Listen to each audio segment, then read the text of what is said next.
포토샵 강좌 시간입니다. 자, 이번 시간에는 문자에 대해서 알아볼 텐데요. 문자는 디자인에서 매우 중요한 요소 중에 하나입니다. 디자인이 담고 있는 어떠한 메시지를 전달하는 데 있어서 문자가 차지하는 비중은 매우 크다고 말씀드릴 수가 있죠. 포토샵은 컴퓨터에 설치되어 있는 폰트라는 걸 이용할 수도 있고요. 또는 포토샵이 자체적으로 지원하는 폰트를 이용해서 각각의 글꼴들을 다양하게 만들 수가 있는데, 가장 많이 쓰는 문자 스타일은 고딕체 그리고 맹조체. 그러니까 한글 같은 경우에는 명조체, 그리고 고딕체, 그 다음에 바탕체라고 또 떠 있죠. 이걸 가장 일반적으로 많이 쓰고요. 영문 같은 경우에는 세리프와 산세리프체라는 게 있습니다.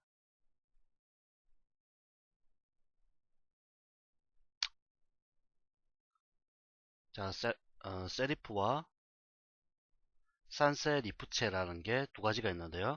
이 두 가지로 나눠지게 됩니다. 세리프라는 거는 이 어떤 글자의 주위에 약간의 어떤 뭐랄까요, 삐져나오는 부분이 있습니다. 이를테면 이렇게 한번 볼까요? 음, 세리프라는 글자가 있을 때 SE, 원래는 R 이렇게 써야 되죠. 그런데 R이 직선으로 가는 게 아니라 약간 이렇게 이런 식으로 삐져나오는 부분이 있습니다.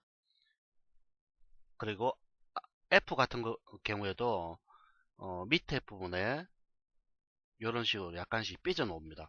이 부분이 바로 세리프입니다. 세리프. 이걸 이렇게 삐져나오는 이 부분을 각각 세리프라고 얘기하는 겁니다.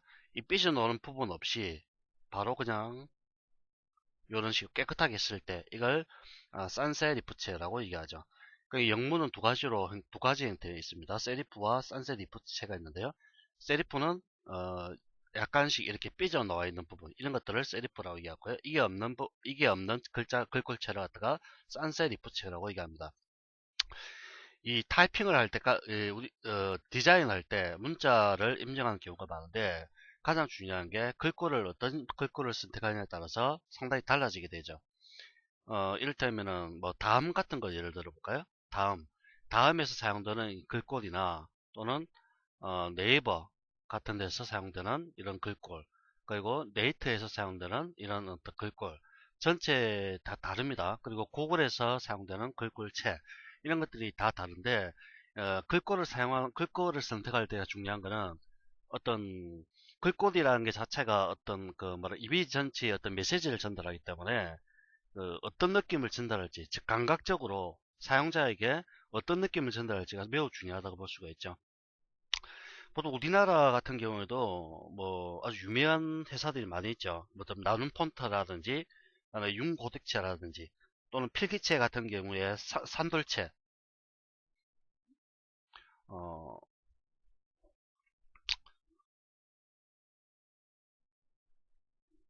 보면은 나눔 폰트라든지, 그다음에 윤고딕체, 그다음에 산돌체, 그다음에 뭐 산돌 비상체, 뭐 산돌이나 산돌 비상체 같은 게 일반적으로 필기라듯이 이런 식으로 나타나는 글자 있죠. 이는 뭐 말해줘요 뭐 이런 식으로 글자 타입, 필기체 같은 거 형태가 가장 대표적으로 산돌체가 되겠죠. 그 다음에 페이스북 같은 경우를 보면은 글자체가 클라바키라 체라고 얘기하는데요. 그것도 상당히 자주 쓰는 글꼴 폰트가 되겠습니다. 이 글꼴 폰트는 무료가 있고요, 또 유료가 있죠. 보통 유명한 회사 같은 경우 다 유료로 제공되는 게 있는데, 뭐 구매를 하셔서 사용을 하셔야 되는 부분이고요. 자, 글자를 입력할 때 네 가지 방식을 입력할 수 있습니다. 호리진탈 타입 툴이라는 게 있고요. 버티컬 타입 툴, 호리진탈 타입 마스크 툴, 버티컬 타입 마스크 툴인데요. 호리진탈은 수평으로 글자를 입력하는 거고요. 그러니까 버티컬은 수직으로 글자를 입력할 때 쓰는 겁니다. 그러면 밑에 있는 호리진탈 타입 마스크 툴이라는 거는 문자가 아닙니다. 문자가 아닌 어떤 선택 영역으로 지정하고자 할 때 쓰는 겁니다. 자, 호리진탈 타입 툴을 선택하시고요. 클릭을 한 다음에 글자를 타이핑해서 입력합니다. 자, 대한민국. 자, 입력하기 전에 글자 색상이 나타나는데 글자 색상은 정경색을 기본으로 만들어지게 되죠. 이렇게 블록을 설정하신 다음에 이 글자 색상을 이런 식으로 바꿔줄 수가 있습니다. 자, 이렇게 입력하시고요. 그 다음에 다시 수직 반영을 입력하겠습니다. 클릭을 하시고요. 대한민국 이렇게 입력을 하실 수가 있게 되겠습니다. 그러면 두 번째로 타입 호리젠탈 타입 마스크 툴에 대해서 보도록 하죠. 자, 클릭하시고요. 대한민국 입력하면은 이 색깔이 정경색이 아니라 빨간색으로 나옵니다. 빨간색으로 나오는 이유는 마스크 때문에 그렇습니다. 마스크.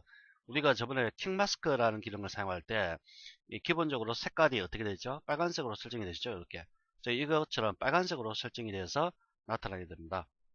자, 보시는 바와 같이 이게 새로운 레이어가 만들어진 게 아니라 현재 레이어에 속해서 이렇게 만들어지게 타이핑이 되게 되는 거죠.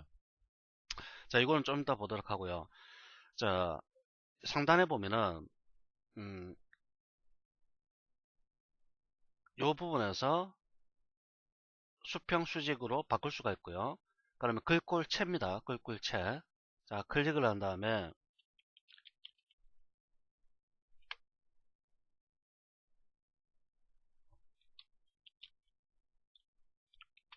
자, 마스크 켜져 있네요. 자, 글꼴을 입력을 하시고요. 이렇게 마우스를 드래그해서 범위를 지정한 다음에 바꾸고자 하는 글꼴을 선택을 하는 겁니다. 자, 이거는 기본적으로 포토샵 CS6 버전에서 지원하는 폰트들이 이렇게 설정이 되어 있습니다. 이거 외에도 유료로 구매를 하신 다음에 설치를 하시면 자동으로 이게 등록이 됩니다. 이런 식으로 글꼴을 바꿀 수가 있고요. 그 다음에 우측에 보면 글꼴의 크기입니다. 글자 크기죠. 글자 크기 사이즈를 조절한 거고요. 그 다음에 이거는 대소문자를 바꿔주는 부분이고요. 이거는 글꼴의 어떤 외곽선 종류를 설정합니다. 안티 알래싱이라고 하는데 너는 아주 거칠게 되고요. 그 다음에 샤프는 약간 샤프하게 좀 목소리가 살아나는 듯한 느낌을 얻을 수가 있고요. 크립스 같은 경우와 그 다음에 스모스를 가장 일반적으로 많이 씁니다. 이거는 약간 부드럽게 되는 거죠. 그러면 스트롱은 좀 더 강하게 됩니다. 그러니까 샤프에서 샤프가 좀 가는 어떤 그러니까 모서리가 좀 가늘게 된다고 한다면은 스트롱은 모서리가 가늘면서 좀 더 진하게 그렇게 표시가 되는 기능입니다. 표시가 되는 그런 명령이죠. 그럼 이거는 어떤 글꼴의 정렬 상태를 나타냅니다. 정렬 상태. 자, 이건 글꼴의 색상이고요. 그러면 이 부분이 이 워프라고 나오죠. 워프 텍스트라고 얘기하는데 클릭을 하게 되면 글자의 어떤 모양을 갖다가 왜곡을 시켜주는 겁니다. 자, 아크를 선택해 볼까요? 보시는 바와 같이 이렇게 아크 형태로 만들어지고요. 이 호리진탈 수평이냐 수직이냐 이렇게 방향을 지정할 수 있고요. 블렌드는 이렇게 굽혀지는 방향을 블렌드 밴드입니다. 밴드 굽혀지는 그 양을 이렇게 조정할 수가 있습니다. 그다음에 호리진탈 디스토레이션은 왜곡의 정도를 지정하는 건데요. 한쪽 방향으로 이렇게 왜곡을 시킬 수가 있습니다. 그 다음에 아크로 아래쪽으로, 그 다음에 아크 어프 위쪽으로, 그 다음에 아치 지붕 형태죠. 벌지 약간 둥글게, 그 다음에 플래그 깃발이 날리듯이, 그 다음에 웨이브 물결 치듯이, 그 다음에 플래시 번쩍거리는 것.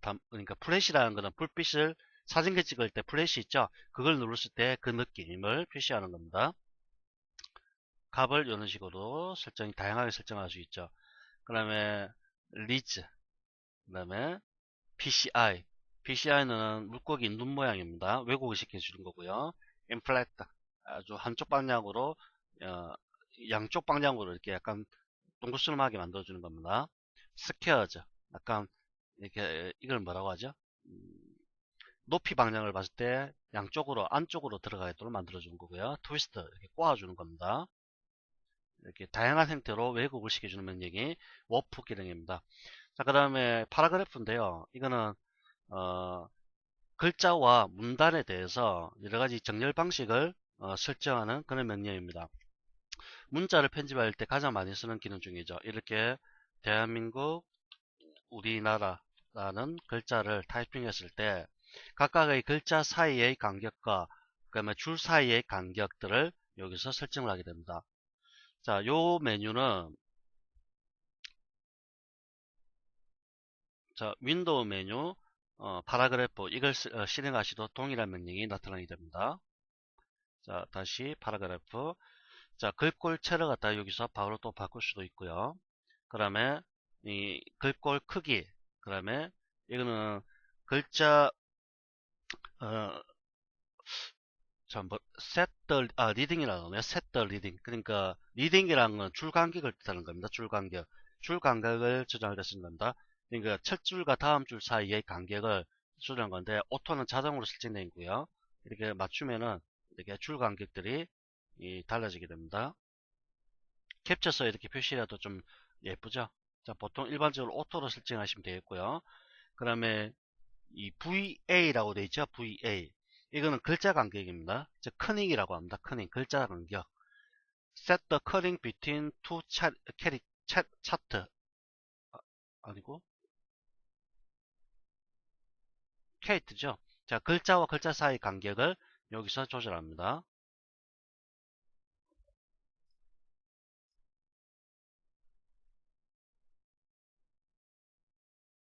옵티컬과 메트릭 단위. 자, 그 다음에, 여기에 보면은, 옆으로 VA라고 되어 있죠? 이거는, 잠깐 가기 전에, 이, 메트릭과 옵티컬 두 가지가 있는데요. 메트릭은 글자 간 간격을 정확하게 똑같이 만들어주는 옵션입니다. 요 글자와 요 글자, 요 글자와 요 글자 사이의 간격들을 정확하게 만들어주는 거고요. 옵티컬은 눈으로 보기에 적당한 간격을 자동으로 설정하는 겁니다. 눈으로 보기에. 좀 다른죠. 그 다음에 이 부분은 글자 간격입니다. 이걸 트래킹이라고 얘기하는데요. 기본적인 글자 사이의 간격을 의미하는 겁니다. 트래킹이 너무 좁으면 글자가 붙어버리고요. 너무 떨어지면 가독성이 떨어지게 되겠죠. 자, 이런 식으로. 글자 간격을 조절한 거고요. 이거는 컴퓨터 시스템 내부에서 자동으로 설정을 해주는 겁니다.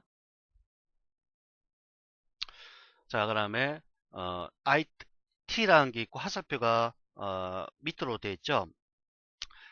높이 조절입니다. 버티컬 스케일, 높이 쪽으로 조절하는 겁니다. 역시 매트릭과 옵티컬 두 가지가 있습니다. 앞서 말씀드린 것처럼 매트릭은 글자 간 간격을 정확하게 똑같이 만들어주는 거고요. 옵티컬은 눈으로 보기에 적당한 정도 그렇게 해주는 기능입니다. 이런 식으로. 그럼 요거는 사용자가 직접 지정하는 거죠. 이런 식으로 조절하는 겁니다. 50, 150, 100 이런 식으로 설정을 하실 수가 있게 되겠습니다. 자, 그 다음에 우측에 있는 거는 장평이라고 하는데요. 장평은 문자의 가로길을 뜻합니다. 그 대자가 있다면은 이 디엇에서 이 부분부터 시작해서 에까지 요까지 길이 이걸 장평이라고 얘기합니다.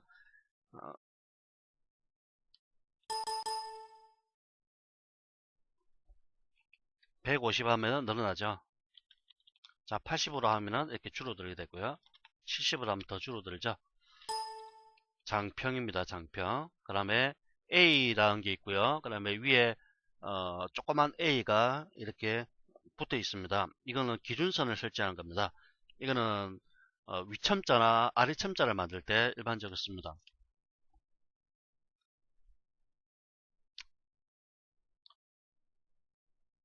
이거는 위첨자 또는 아래첨자를 이용할 때 쓰는 건데요. 즉 위첨자나 아래첨자를 만들 때 그 기준선을 어디에 두느냐를 만들어 두는 겁니다. 위첨자가 뭐죠? 만약에 2의 2성 이렇게 하면 뭡니까? 이게 위에 글자의 위에 나타나죠? 이게 위첨자입니다. 아래첨자는요? 이렇게 글자가 하나가 원본 글자가 있고 좀 더 작은 글자를 이런 식으로 만들어 주는 게 이게 아래첨자죠. 이때 기준선을 어디에 두느냐는 겁니다. 즉 2라는 숫자가 있고 기준선을 가운데 이렇게 둘 수도 있고 그 다음에 위에 이렇게 기준선을 설정할 수도 있고 아래쪽 방향의 기준선을 설정할 수가 있습니다. 1, 2, 3 이렇게 되는데요. 가장 기본적인 기준수는 뭘까요? 1이죠. 1번을 기준으로 해서 위로 가면 위첨자, 아래로 가면 아래첨자 이렇게 되는 거죠. 자, 그러면 이건 색깔, 글자 색상이고요.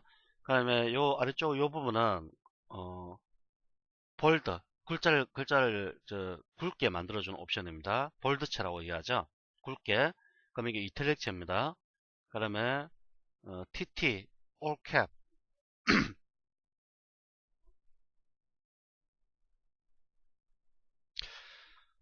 올캡, 이건 대문자입니다. 글자를 모두 대문자로 만들어주는 겁니다. 즉 영어를 입력할 때 소문자로 입력할 경우 그걸 대문자로 만들어주는 거고요. 이거는 스몰 스몰캡이라 되네요. 이제 이거는 소문자로 만들어주는 겁니다. 대문자를 입력했을 때 서문자로 변환해주는 기능이고요. 이거는 위첨자입니다. 서브스크립트, 슈퍼스크립트, 위첨자 만들어주는 거고요. 이거는 서브스크립트, 아래첨자를 만들어주는 겁니다. 자, 이거 볼까요? 여기다가 만세라는 글자를 다시 한번 입력하겠습니다. 그 다음에 범위를 지정하시고요. 이렇게 위첨자 클릭하면 이렇게 위로 갑니다.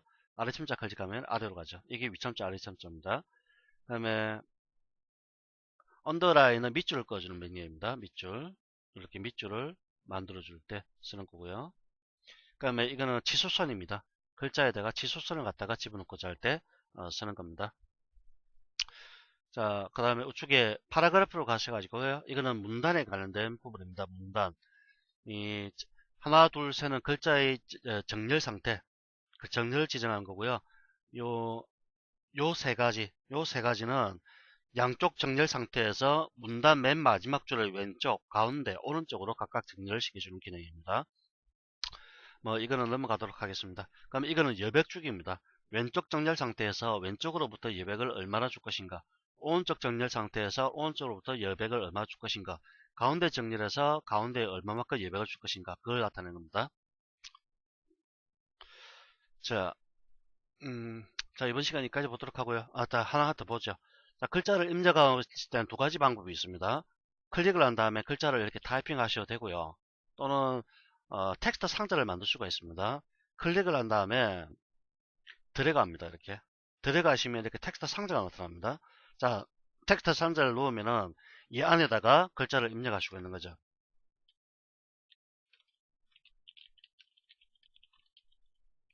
대한민국은 민주공화국이다. 자, 이런 식으로 자동적으로 줄바꿈이 일어나게 됩니다. 이 안쪽 이 설정한 텍스트 상자에만 글자가 타이핑이 되는 거죠. 자, 이렇게 하시고 뭐 이런 거 지정하면 되겠죠. 자, 텍스트 상자의 크기를 조절자를 이용해서 넓히시거나 확대하시거나 이런 식으로 또 하실 수가 있고요. 그다음에 이동 툴을 통해서 이렇게 이동하시면 되겠습니다.